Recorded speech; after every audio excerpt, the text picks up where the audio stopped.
Welcome, everyone, to Let's Talk Betta Fish. This is the show where we really get into the world of these amazing fish. And we're thrilled to say this is brought to you by our friends over at bettafishforsale.com. I'm honestly really excited to, explore the whole betta fish thing with you today.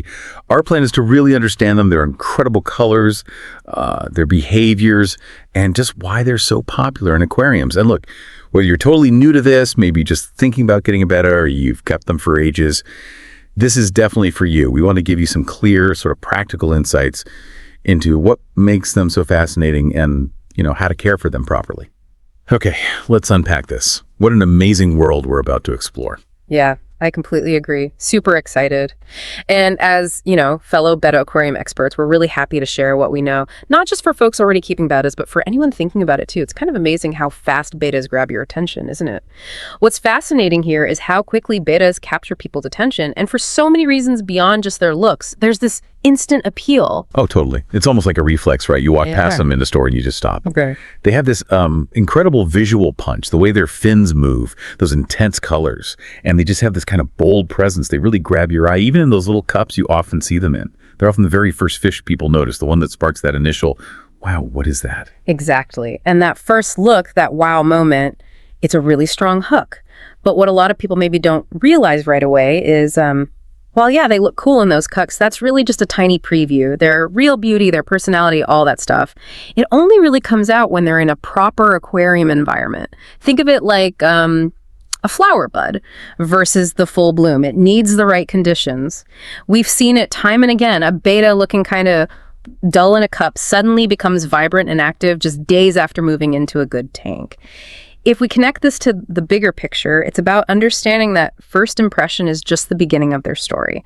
The real magic happens later. That's a great way to put it. And speaking of magic, let's talk about something that always seems to surprise new owners. Yeah. Their personalities. Seriously, we're not just talking about some fish swimming back and forth. Bettas genuinely have these distinct individual personalities.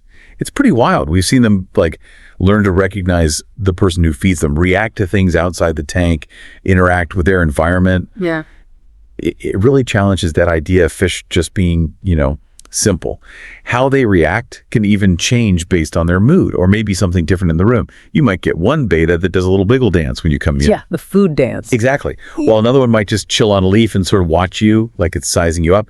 Here's where it gets really interesting. It's not just about what you see, but what you feel. That connection. Oh, absolutely. The range is huge. You get the really curious ones, always exploring, maybe even pushing little things around in the tank.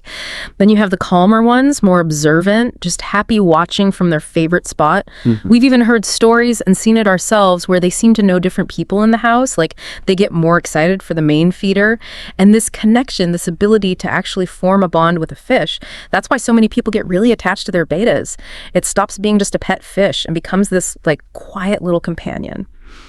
This raises an important question. What kind of relationship can you build with a fish? With bettas, it's often surprisingly deep. And then, wow, the looks.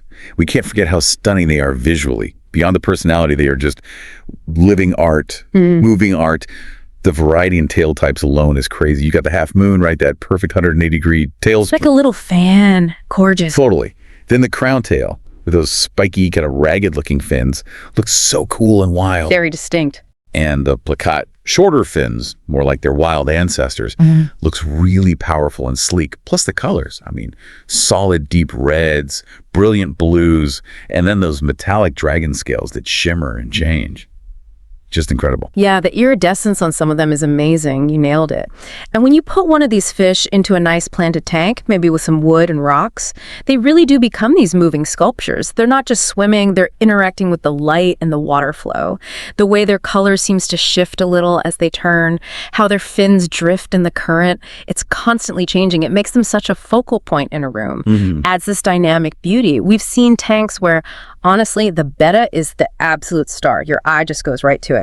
What's fascinating here is how they truly become the centerpiece of an aquatic landscape. It's their movement, their color, everything. And the great thing about starting with a betta is how it often just pulls you in deeper. It's like a gateway drug for the aquarium hobby. Yeah, that's a good way to put it. You start with this one amazing fish, and next thing you know, you're learning about water chemistry, right? Right. pH, ammonia, nitrite, nitrate, Huh. all that stuff. Understanding the nitrogen cycle. Exactly. And then maybe you get into aquascaping, setting up the tank to look beautiful and be good for the fish, plants, rocks, driftwood. Thinking about tank design, filtration, heating. It's funny how many serious hobbyists will tell you their passions started with that first betta. It happens all the time. We see it constantly. The hobby just grows with you. You start with maybe one small tank, and then maybe you get curious about, say, breeding bettas, or you dive into the genetics, figuring out how those amazing colors and patterns happen, like the marble gene or the patterns that can actually change over time. Wow. Or maybe you try to create a really specific environment, like a biotope tank, mimicking their natural home in Southeast Asia. Specific plants, water conditions. If we connect this to the bigger picture, it's about seeing how a single fish can open up an entire world of learning and creativity. It really can. And you don't have to figure all this stuff out on your own, which is maybe the best part. There's this huge, really active community around betta keeping. It's fantastic. People are online all the time, sharing pictures, showing off their tank setups, asking for advice, giving advice. Forums, social media groups. Yeah, exactly. So what does this all mean for someone just starting out? It means you're not alone. Far from it. Absolutely. And the vibe in the community is generally really supportive and helpful. People genuinely want to help newcomers succeed. They get excited about cool new color patterns someone bred. They share tips on dealing with problems. There's a real collaborative feel, everyone working together to make sure these fish get the best possible care. This raises an important question. How can you tap into this amazing network for your own betta journey? Honestly, it's usually pretty easy. Join a good online forum, find a Facebook group you like, maybe even see if there's a local fish club. The help is out there.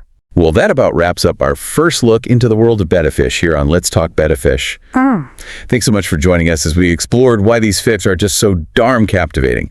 Whether you're just thinking about getting one or you're already a seasoned keeper, we hope this got you even more interested. We're definitely excited about digging into more topics soon. Oh, for sure. We've really only skimmed the surface today. There's so much more to talk about. In future segments, we're planning to cover things like how to actually pick out your first betta, what to look for beyond just color. We'll get into proper tank size, equipment, clearing up some common myths there. Oh yeah, that's a big one. Definitely. We'll talk feeding and nutrition, what they really need, how to understand their behavior, what are they telling you, maybe even touch on breeding and genetics for those interested, and importantly, common health issues and how to prevent them. What's fascinating here is just how much more there is to discover beyond what we've touched on today. It's a huge topic. Absolutely. So much more to come. So until next time, maybe think about this. How can connecting with the unique personality of one little fish, like a betta, actually change how you see the natural world? Maybe even enrich your own home life in surprising ways. Thanks again for listening to Let's Talk Betta Fish, brought to you by BettaFishForSale.com. We'll talk bettas again very soon.